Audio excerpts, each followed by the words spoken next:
The small town of Willow Creek was the kind of place where everyone knew each other's names, and Sundays were sacred. The streets would quiet down as families dressed in their best clothes made their way to the local church. It wasn't just a building, it was the heart of the community. Inside, Pastor James stood at the pulpit, delivering his weekly sermons with a gentle voice that carried both wisdom and warmth. People listened intently, some nodding along while others scribbled notes in the margins of their Bibles. Among the congregation sat Ethan, a curious 10-year-old boy with wide eyes and an endless stream of questions.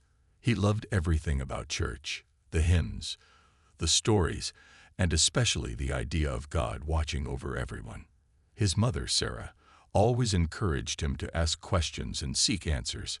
She believed faith was meant to be explored, not simply accepted without thought.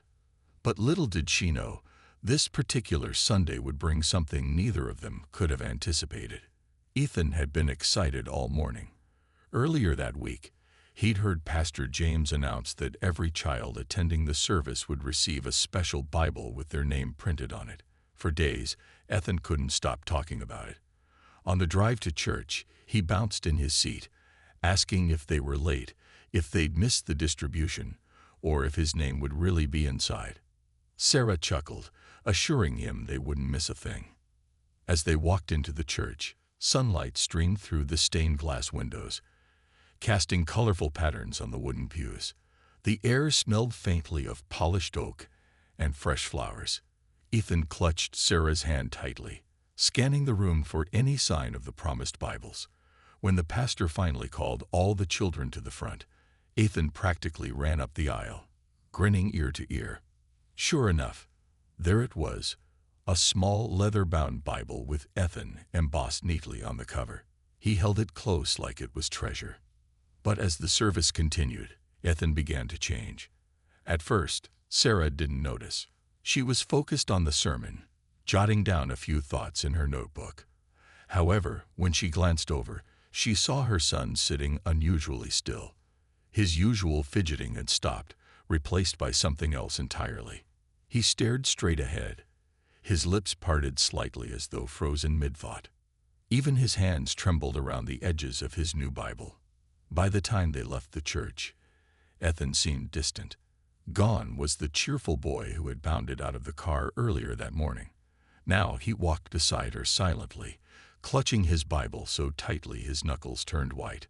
Sarah tried to lighten the mood, pointing out birds chirping in the trees and commenting on how lovely the weather was. But Ethan barely responded, his mind clearly elsewhere. Something had happened during the service, something Sarah couldn't yet understand.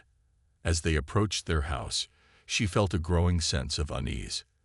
Whatever it was, it had left its mark on her son.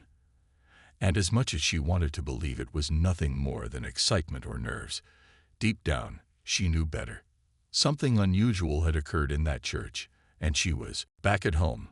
The house felt quieter than usual. Sarah ushered Ethan inside, hanging up her coat and setting her purse on the kitchen counter. She busied herself with making lunch, trying to create a sense of normalcy after the strange morning.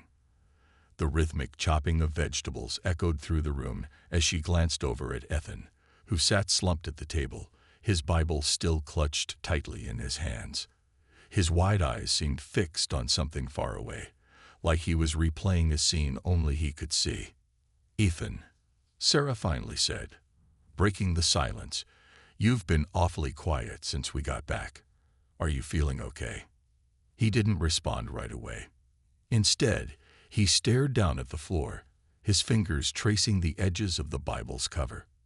Sarah wiped her hands on a dish towel and pulled out a chair across from him. Leaning forward, she placed a hand gently on his arm. "Hey, buddy, you can tell me anything. You know that, right? What's going on?" For a moment, Ethan hesitated. His lips moved slightly, but no sound came out. Then, in a voice so soft it barely registered above a whisper, he said 4 words that stopped Sarah cold. "I saw Daddy there." The knife Sarah had been holding clattered onto the counter. Her heart skipped a beat, and for a second she thought she might have misheard him. But one look at Ethan's face told her otherwise. His expression was serious, almost solemn, as though he were relaying a fact rather than sharing a story. Sarah's mind raced. Mark, Ethan's father, her husband, had passed away 5 years ago in a car accident. It was a loss that had shattered their family, leaving behind a void neither of them had fully healed from. Her throat tightened as memories flooded back. Mark laughing at the dinner table, teaching Ethan how to ride a bike, or wrapping his arms around her after a long day. She blinked rapidly, willing herself not to cry in front of her son. Taking a deep breath, she forced herself to stay calm. Ethan, she began slowly, choosing her words carefully. What do you mean you saw Daddy? Where did you see him? Ethan swallowed hard, his small frame trembling slightly. He looked up at her, his big brown eyes filled with confusion and something else. Was it wonder? In the church, he whispered. When everyone closed their eyes to pray, I opened mine, and he was standing near the altar. Sarah froze, her face growing pale. Every instinct screamed that this couldn't be real, that it must have been a trick of the light or a figment of Ethan's imagination. But the conviction in his voice made her pause. He wasn't lying. She could see that much. And the way he described seeing Mark, with such clarity and detail, sent chills running down her spine. Tell me more, she urged softly, leaning closer. What did Daddy look like? Ethan hesitated again, as if searching for the right words. Then, in a tone that sounded almost reverent, he began describing his father exactly as Sarah remembered him. The kind smile that always lit up his face, the blue shirt he used to wear on Sundays because it was his favorite, even the way he tilted his head when he listened intently during conversations. It was uncanny, almost eerie, how precise Ethan's description was. Sarah's chest tightened as she listened. This wasn't just some vague memory Ethan had conjured up. It was vivid, detailed, and undeniably personal. She reached out and took his hand, squeezing it gently. Did he say anything? She asked, her voice barely above a whisper. Ethan shook his head. No, Mommy. He just stood there, watching us. The weight of those words hung heavy in the air. Sarah didn't know what to think. Was this some kind of message, a sign, or was her mind playing tricks on her, desperate to hold on to the memory of the man she loved? Whatever the truth was, one thing was certain. Ethan's experience had shaken them both to the core. And now Sarah knew she needed answers, not just for herself, but for her son. Sarah sat frozen at the kitchen table, her mind spinning with questions she couldn't answer. Ethan's words echoed in her head, clear, vivid, and impossible to ignore. She wanted to dismiss it as a child's overactive imagination, but something about the way he spoke made her hesitate. There was no fear in his voice, only awe and confusion, as if he were recounting a memory rather than inventing a story. His description of Mark had been so precise, so real, that it left her feeling both comforted and unsettled at the same time. Sweetheart, Sarah said gently, trying to steady her voice. Are you sure it was Daddy? Could it have been someone else who looked like him? Ethan shook his head firmly. No, Mommy. It was him. I know it was. His certainty was unwavering. And for a moment, Sarah felt torn between disbelief and hope. Hope that maybe, just maybe, Mark was still watching over them in some way. But how could that be? She had spent years convincing herself that death was final, that the people we lost lived on only in our memories. Yet here was Ethan, challenging everything she thought she knew. Determined to make sense of what happened, Sarah decided to visit Pastor James later that evening. After tucking Ethan into bed, which took longer than usual because he kept asking if Daddy would come back again, she grabbed her coat and headed to the church. The streets were quiet now, bathed in the soft glow of streetlights. As she walked, her footsteps echoed against the pavement, each step pulling her closer to answers she wasn't sure she was ready to hear. Pastor James greeted her warmly when she arrived, offering her a seat in his cozy office. The room smelled faintly of old books and polished wood, and a small lamp cast a warm light over the desk. Sarah hesitated before speaking, unsure where to begin. Finally, she took a deep breath and recounted Ethan's experience, careful not to let her emotions overwhelm her. To her surprise, Pastor James didn't dismiss her story or offer a quick explanation. Instead, he listened intently, nodding occasionally as if piecing together a puzzle. When she finished, he leaned back in his chair, stroking his beard thoughtfully. "You're not the first person to share something like this," he admitted after a pause. "Over the years, several members of our congregation have reported seeing loved ones during services, people who've passed away. Some say they feel their presence, while others claim to see them clearly, just as Ethan described." Sarah's eyes widened. "Really? That's incredible. But why does it happen? Is it a message? A sign?" Pastor James smiled softly. "I can't say for sure. These experiences are deeply personal and often tied to faith. Many believe they're reminders from God. That love transcends even death itself. Others see them as messages of peace, meant to bring comfort during difficult times." His words lingered in Sarah's mind as she walked home. Comfort. Peace. Those were things she desperately needed, especially for Ethan's sake. But part of her still struggled to accept it. Was this really a divine encounter, or was her mind grasping at straws, desperate to reconnect with the man she loved? Either way, one thing was clear. Ethan's experience had opened a door she hadn't known existed. A doorway to questions about life, loss, and the mysteries of the unseen world. As she climbed into bed that night, Sarah stared at the ceiling, her thoughts swirling. She realized she needed more than just Pastor James's perspective. If she was going to help Ethan understand what he'd seen and find closure for herself, she would need to dig deeper, and perhaps the answers lay not outside, but within their own home, buried in the memories they'd shared with Mark. That night, sleep eluded Sarah. Her mind raced with fragments of Ethan's story, Pastor James's words, and memories of Mark that she had tried so hard to preserve over the years. The attic, cluttered with boxes of old photographs, letters, and mementos, suddenly felt like the key to unlocking something important. If there was any place where answers might be hidden, it was there. Quietly, so as not to wake Ethan, Sarah climbed the creaky stairs leading to the attic. The air was cooler up here, tinged with the faint smell of dust and aged paper. She flipped on the light, revealing rows of cardboard boxes stacked haphazardly along the walls. Each one held pieces of their past, reminders of happier times before life took an unexpected turn. For a moment, she hesitated, unsure where to start.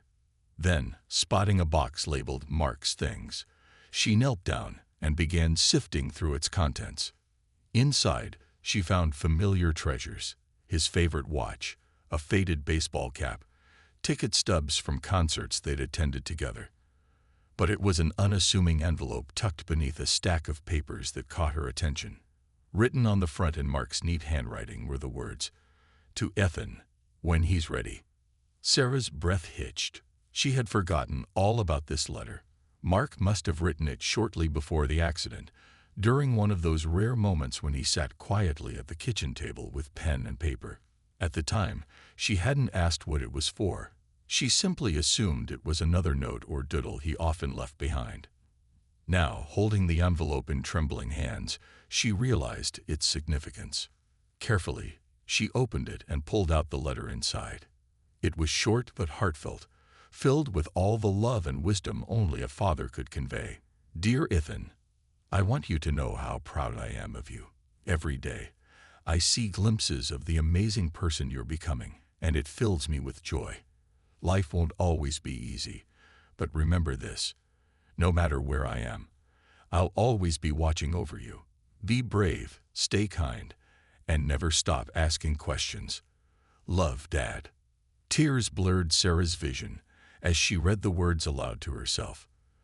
This was exactly the kind of message Mark would leave, for Ethan, for her, for anyone who needed reassurance. And now, 5 years later, it felt like more than just a coincidence that Ethan had seen him at the church. Could this letter somehow connect to what happened? Had Mark's promise to watch over them come true in a way neither of them could explain? The next morning, Sarah sat Ethan down at the kitchen table and showed him the letter. His eyes widened as he read it, tracing the lines of his father's handwriting with his fingers. "He really meant it," Ethan whispered, his voice thick with emotion. "He said he'd always watch over me." For the first time since the incident, Sarah saw a flicker of peace in her son's expression. It wasn't full understanding, not yet, but it was enough to ease the weight pressing down on both of them. Still, Sarah couldn't shake the feeling that there was more to uncover. Why had Ethan seen Mark now, of all times? And why had the vision occurred during prayer, surrounded by others in the church? As the days passed, Sarah noticed subtle changes in Ethan. He seemed less afraid to talk about his father, sharing stories and memories, as if Mark were still present. One evening, while tucking him into bed, he looked up at her and asked, "Do you think Daddy will visit again?" Sarah smiled softly, brushing a strand of hair from his forehead. "I don't know, sweetheart. But if he does, we'll be ready to listen." Though uncertainty lingered, Sarah knew one thing for sure. Whatever had happened that Sunday, it had reignited a connection between Ethan and his father, one that transcended time, space, and even death itself. And perhaps in some small way, it had brought them closer to healing too. Over the next few days, Ethan seemed quieter than usual. He didn't talk much about what had happened at church, but Sarah could tell he was thinking about it constantly. His gaze often drifted toward the Bible on his bedside table, and sometimes she'd catch him staring out the window as if searching for something or someone. He couldn't quite explain. It worried her. She wanted to help him process what he'd seen, but how do you make sense of something that defies logic? One afternoon, while picking Ethan up from school, Sarah decided to check in with his teacher, Mrs. Peterson. "He's been a little withdrawn lately," Sarah admitted, twisting her hands nervously. "I'm just wondering if there's anything going on at school that might be bothering him." Mrs. Peterson nodded thoughtfully. "Actually, I did notice something unusual during art class this week. The children were asked to draw their favorite place, and Ethan drew the church. But, well, take a look for yourself." She pulled out a piece of paper from her desk and handed it to Sarah. At first glance, it looked like any other child's drawing. Colorful windows, pews lined neatly, and a large cross hanging above the altar. But as Sarah examined it more closely, her breath caught in her throat. Standing near the altar was a figure unmistakably resembling Mark. His familiar smile, his posture, even the hint of a blue shirt. And beside him, kneeling on the floor, was another figure that looked eerily like herself. Sarah's hands trembled as she stared at the picture. "Did he say anything about this?" she asked, her voice barely above a whisper. Mrs. Peterson shook her head. "No, he didn't mention it. In fact, when I complimented his work, he just shrugged and said, 'It's what I saw.' Honestly, it gave me goosebumps." Walking back to the car with Ethan, Sarah couldn't stop thinking about the drawing. Why had Ethan included her in it? Was it possible she had somehow been part of whatever moment he experienced at the church? Or was it simply his way of processing things through art? Either way, the image stayed with her, gnawing at the edges of her mind. That evening after dinner, Sarah sat down with Ethan to talk. She showed him the drawing and asked gently, "Can you tell me more about this picture? Why did you include Mommy here?" Ethan tilted his head, studying the drawing as if seeing it for the first time. "I don't know," he said finally. "When I closed my eyes during prayer, I saw Daddy standing there. And then I felt like you were close too. Like we were all together." His words sent a shiver down Sarah's spine. Together. That simple word carried so much weight. For years, she had struggled to feel connected to Mark after his passing, as though the bond they once shared had slipped away forever. But now, hearing Ethan describe them being united, even if only in his vision, filled her with an unexpected warmth. Later that night, unable to sleep, Sarah found herself staring at the ceiling again. She replayed Ethan's description of the church scene in her mind, piecing together the fragments like a puzzle. If Mark's presence was meant to comfort Ethan, Why had Sarah appeared alongside him? Was it a message not just for Ethan, but for her as well? A reminder that love doesn't end, no matter how far apart people may seem. The next morning, Sarah woke up with a newfound determination.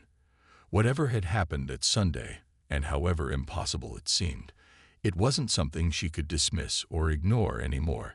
It wasn't just about understanding Ethan's experience. It was about finding closure for herself too. And maybe, just maybe, returning to the church would bring them closer to the answers they both needed.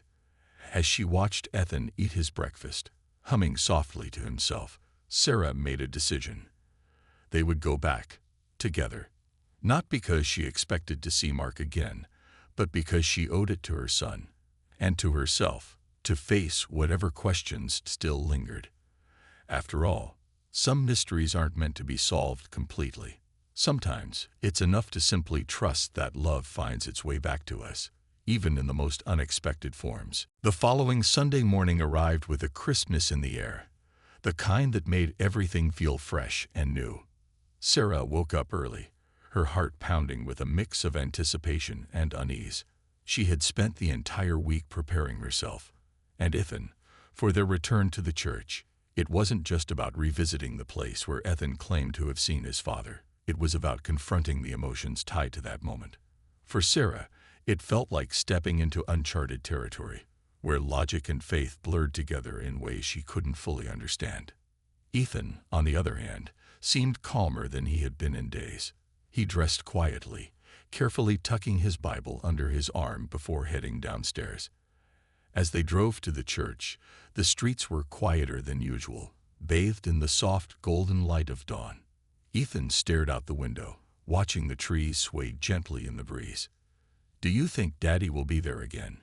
he asked suddenly, breaking the silence. Sarah glanced at him in the rearview mirror, her grip tightening slightly on the steering wheel. "I don't know, sweetheart," she replied honestly. "But if he is, we'll listen.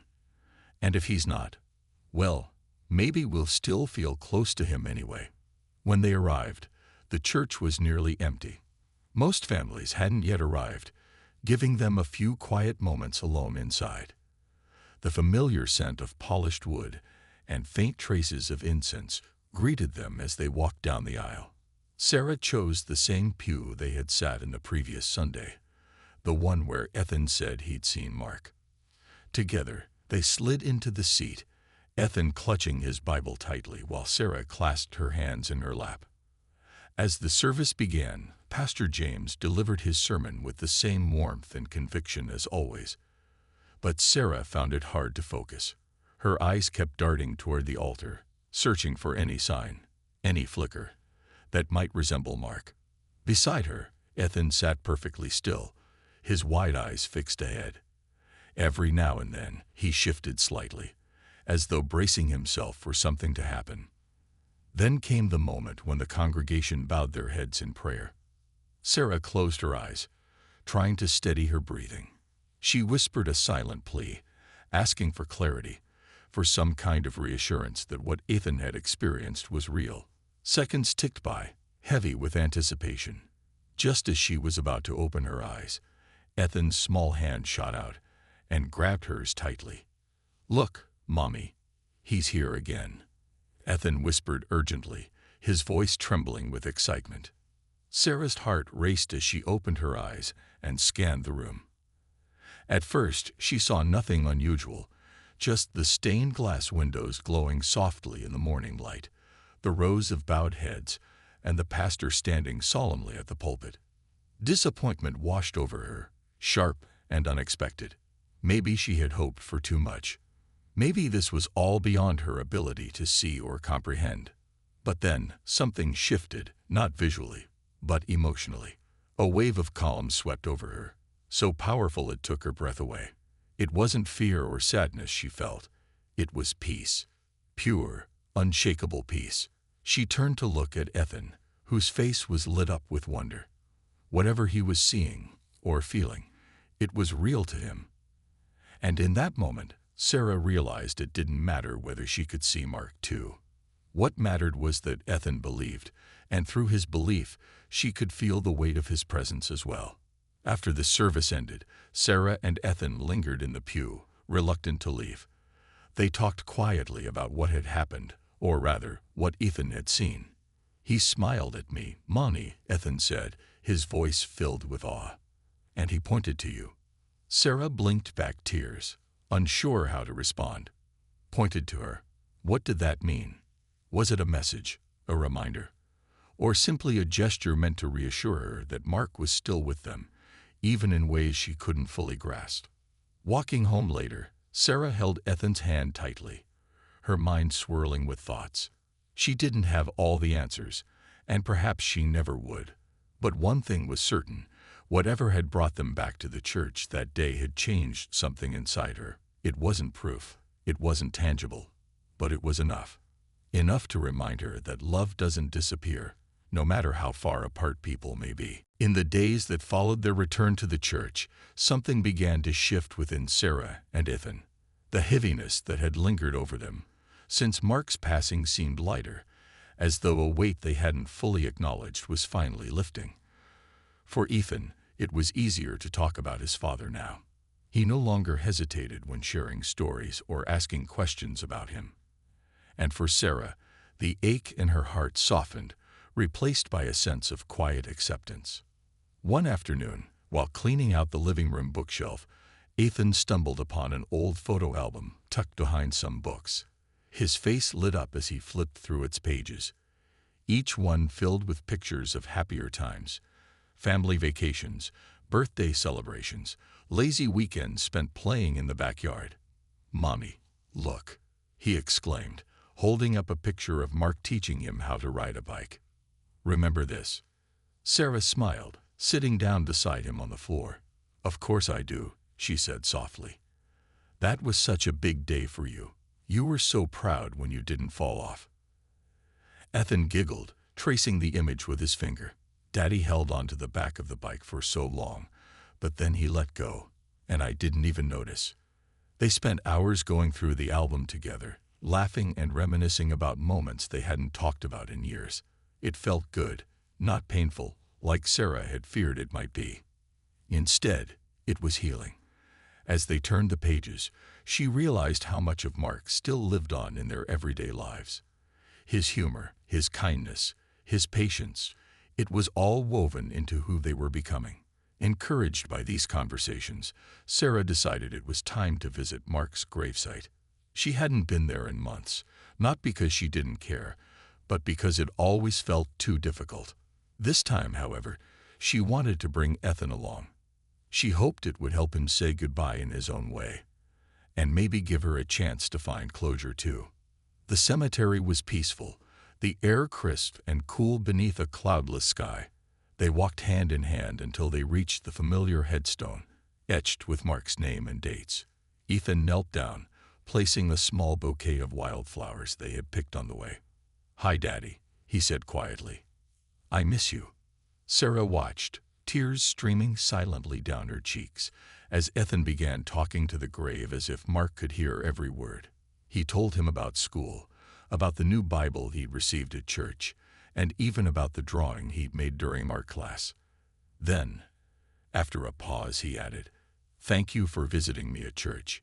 It made me feel better." For Sarah, those simple words carried more meaning than anything else that had happened in recent weeks. It wasn't just about seeing Mark or feeling his presence. It was about knowing that love endures, even when people are physically gone. Kneeling beside Ethan, she placed her hand on the headstone and whispered, "We're okay, Mark. We'll keep going, just like you taught us." On the drive home, Ethan fell asleep in the backseat, clutching the photo album close to his chest. Sarah glanced at him in the rearview mirror, marveling at how much stronger he seemed now. The fear and confusion that had gripped him before were slowly fading, replaced by a quiet confidence. And for the first time in years, Sarah felt hopeful, not because life suddenly made perfect sense, but because she knew they could face whatever came next together. That night, as she tucked Ethan into bed, he looked up at her and asked, "Do you think Daddy is happy where he is?" She brushed a strand of hair from his forehead and smiled. "I know he is, sweetheart. And do you know why? Because he knows we're taking care of each other, just like he wanted us to. Ethan nodded, closing his eyes with a contented sigh. Watching him drift off to sleep, Sarah felt a profound sense of gratitude, not just for the memories they shared with Mark, but for the bond they still carried forward. Love doesn't disappear, it transforms. And sometimes, in the most unexpected ways, it reminds us that we're never truly alone. Weeks turned into months, and life in Willow Creek continued its gentle rhythm. The leaves changed colors, fell to the ground, and gave way to the crisp chill of winter. Through it all, Sarah noticed subtle but meaningful changes in Ethan, and in herself. He no longer woke up with restless energy or clung to his Bible as if it were a lifeline. Instead, he carried it confidently, flipping through its pages during quiet moments at home. Sometimes, he'd ask questions about the stories inside, questions that made Sarah smile because they reminded her so much of Mark. One evening, as snow began dusting the rooftops, Ethan sat cross-legged on the living room floor, sketching another picture. This time, it wasn't the church or his father, it was their family. A colorful depiction of the three of them standing together under a bright sun. "Look, Mommy," he said proudly, holding up the drawing. "This is us." Sarah knelt beside him, her heart swelling with emotion. "It's beautiful, sweetheart. You included Daddy too." Ethan nodded enthusiastically. "Yeah, even though he's not here, he's still part of our family." "Right?" "Absolutely," Sarah replied, pulling him into a hug. It struck her then how far they'd come since that fateful Sunday. What had once seemed like an unexplainable mystery now felt like a gift, a reminder that love transcends even the boundaries of life and death. As spring approached, Sarah found herself reflecting on everything that had happened. She realized that while she might never fully understand why Ethan had seen Mark that day, she didn't need to. Some things weren't meant to be understood logically.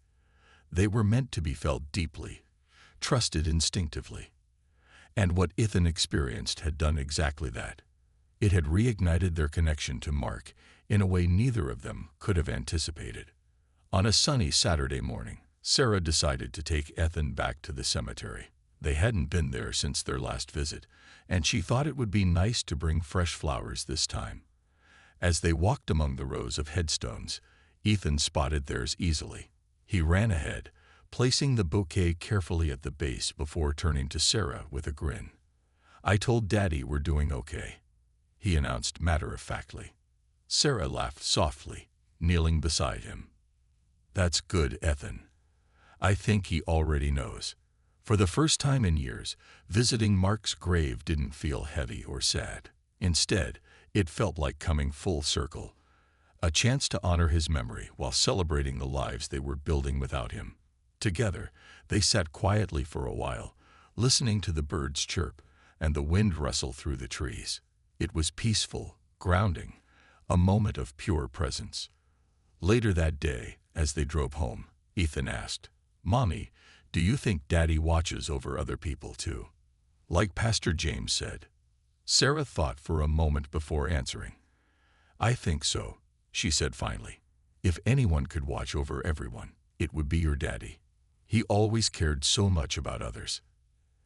Ethan nodded, satisfied with her answer. Then, after a pause, he added, "I'm glad he watches over us most of all." Those words stayed with Sarah long after they returned home. That night, as she tucked Ethan into bed, she kissed his forehead and whispered, "Good night, my brave boy. Daddy's proud of you, and so am I." In the weeks that followed, Sarah noticed something remarkable. Ethan seemed lighter, freer. His nightmares faded entirely, replaced by dreams where he played catch with his father or rode bikes alongside him. And Sarah, she stopped waking up in the middle of the night, her mind racing with unanswered questions. Instead, she slept soundly, comforted by the knowledge that Mark's love lived on, not just in memories, but in every decision they made, every laugh they shared, every challenge they faced together. Mark may have been gone, but his presence remained woven into the fabric of their lives. Whether it was through a whispered prayer, a vivid dream, or a child's unwavering belief.